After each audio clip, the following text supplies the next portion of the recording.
Shape of the Earth. In lower classes, we have studied the shape of the Earth is sphere, but the true shape of the Earth is called an oblate spheroid.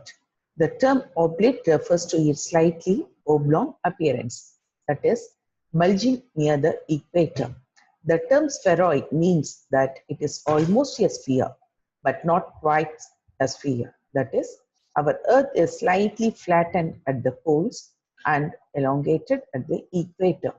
And this shape is called as oblate spheroid. What is the shape of the Earth? The shape of the Earth is oblate spheroid. Axis. What is axis? Earth's axis is the imaginary line which goes through the north and south poles around which the Earth spins. An axis is the imaginary line that connects north and south pole of a spinning object. The Earth rotates on its own axis from west to east, that is in the anti-clockwise direction. The Earth has a tilted axis. It is not upright. It has a tilted axis. The Earth's axis is always tilted or inclined from the vertical by an angle of 23.5 degrees. It makes an angle of 66.5 degrees with the plane of the Earth's orbit. What is rotation? The spinning movement of the Earth on its own axis is called as rotation. The Earth rotates from west to east, that is anti-clockwise, and takes 23 hours, 56 minutes and 4.09 seconds to complete one rotation. The time taken by the Earth to complete one rotation is called a day. The rotation of the Earth causes day and night. As the Earth is spherical in shape, only one half of it is illuminated by the sun at a time. Here you can see this part of the Earth is illuminated by the sun, whereas the other side, which is not facing the sun, is dark. The other half remains dark. The illuminated portion of the Earth experiences day, whereas the darkened part of the Earth experiences night. This line, which divides the surface of the Earth into a lighted half and a darkened half, is called as terminator line. So what is a terminator line?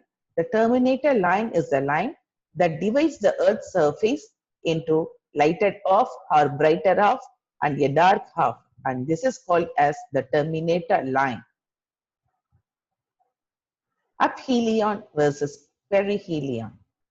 Perihelion is the Earth's closest position to the Sun. Aphelion is the farthest position of the Sun. The Earth orbits around the Sun in an elliptical orbit. And when the Earth comes close to the Sun, it is called as perihelion position. And when the Earth is far away from the Sun, it is called as aphelion position. And helion is the Greek word for sun. The velocity, that is the speed of the Earth's rotation, varies from 1670 kilometers per hour at the equator to 845 kilometers per hour at 60 degree north and 60 degrees south latitude. So at the equator, the speed is more, and near the poles, as it moves towards the poles, it becomes lesser. Now let us see what is revolution of the Earth. The Earth completes one revolution around the Sun every 365 1/4 days. This 1/4 days is nothing but 6 hours. Revolution, it is a time taken by the Earth to complete one orbit around the Sun. So the Earth rotates on its own axis. At the same time, it also revolves around the Sun. It revolves around the Sun at a speed of 30 kilometers per second. And the Earth completes one revolution in 365 days and 365 and 1/4 days. But we say that a year has 365 days. So what happens to the remaining quarter day?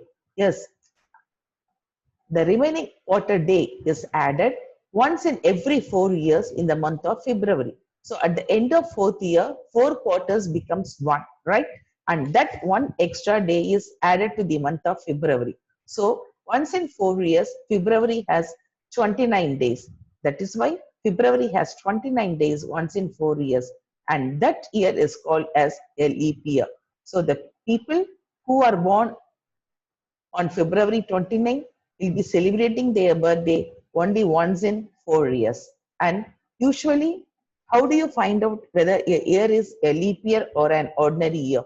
We divide the year by 4, and if you get the remainder 0, we say that that year is a leap year. But when you have two zeros, it should not be divided by 4. It should be divided by 400. See, for here, if you divide 1900 by 4, you will get remainder as 0. Yet it is not a leap year. But if you divide, because if you divide it by 400, it is not a perfect number. You get only 4.75 and the remainder is not 0. So when you have the last two digits as two zeros, it should be divided by 400, and if you get the remainder as 0 after dividing by 400, we can call it as a leap year. So here 2000, if you divide 2000 by 400, you will get the remainder 0.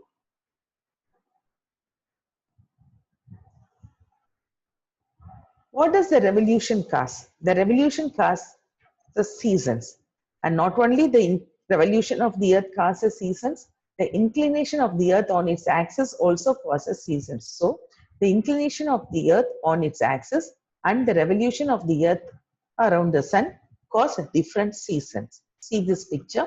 The earth is inclined and tilted, and here the southern hemisphere is facing the sun, whereas the northern hemisphere is away from the sun. But here the northern hemisphere is facing the sun and the southern hemisphere is away from the sun. And here it is summer for southern hemisphere and winter for northern hemisphere. And here it is summer for northern hemisphere and winter for southern hemisphere. And when the sun rays fall directly on the equator, we call it as equinox. All the places on the earth will be having equal amount of day and night, and it happens 2 times in a year.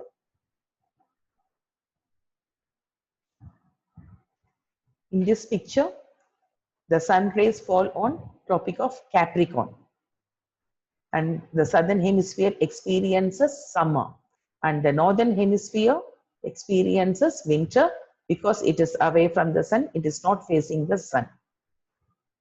And here the sun rays fall directly on the equator, we call it as equinox. And it is spring for the northern hemisphere and fall for the southern hemisphere. And again, after 3 months, when you come here, the northern hemisphere is facing the sun and experiences summer. The southern hemisphere is away from the sun and it experiences winter.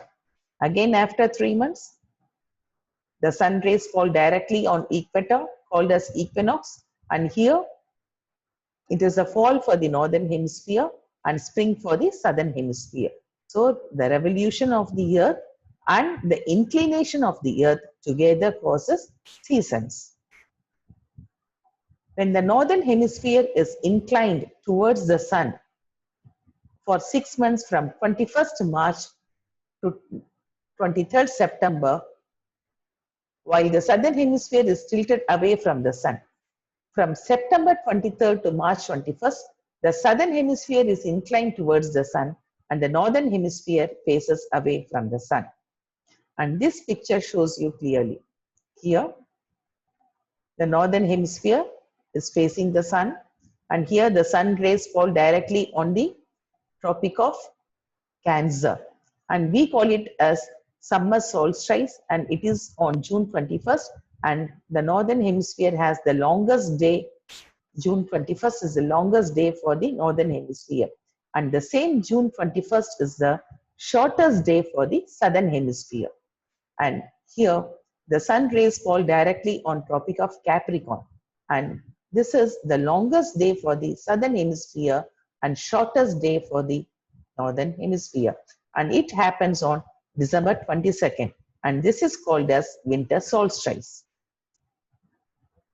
On 21st June, that is the summer solstice day, the Tropic of Cancer faces the sun. See here, the Tropic of Cancer faces the sun. This is known as summer solstice. It is the longest day in the northern hemisphere and longest day, night, that is shortest day in the southern hemisphere. This is summer solstice. This is the annual astronomical phenomenon results from tilt of Earth's rotational axis. And what is winter solstice or December solstice? Here, the southern hemisphere, the Tropic of Capricorn, receives the direct rays of the sun. And it has the longest day on December 22nd. And the northern hemisphere has the shortest day, that is winter solstice for the northern hemisphere. And if the earth had no inclination and if there is no tilting of the earth, what would have happened? If earth had no tilt, then sun's energy would always hit the same angle at places, thus causing no difference in temperature throughout the year. So all the places will be having same type of climate. There won't be any difference in temperature. Now let us see about the spheres of the earth.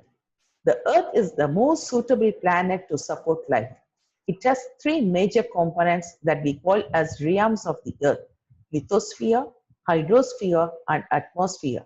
The three components, along with suitable climate, make life possible on earth. All living things exist in a narrow zone called biosphere. Bio means life. Now let us have a close look at each of these spheres. Lithosphere. Lithosphere is nothing but the solid crust of the earth where we all live in, the surface of the earth. And litho is a Greek word which means rocky. What is atmosphere? Atmosphere is a blanket of air or layer of air surrounding the earth. And already we have seen in the previous class about the composition of our atmosphere. And this is atmosphere. Hydrosphere. Hydrosphere, all water found on, under, and over the surface of the earth. Lakes, ponds, rivers, seas, oceans, bays, gulfs, even water vapor. All these together constitute the hydrosphere. And biosphere, it is nothing but the interactive section of all these three spheres where life exists. And life exists in all these three spheres. All life on the earth constitute this biosphere. Bio means life in Greek. It consists of distinct zones, and these zones are known as ecosystems. What is an ecosystem? An ecosystem is a place or area where living and non-living factors interact in complex ways. The living parts of an ecosystem are called biotic factors. The non-living parts of an ecosystem are called abiotic factors. And examples of ecosystems include forest, lake, desert, stream, etc. So ecosystem is nothing but the interaction between living and non-living things in an environment. So it includes everything: the plant community, animal community, the habitats, the living things, non-living things, everything constitutes the ecosystem.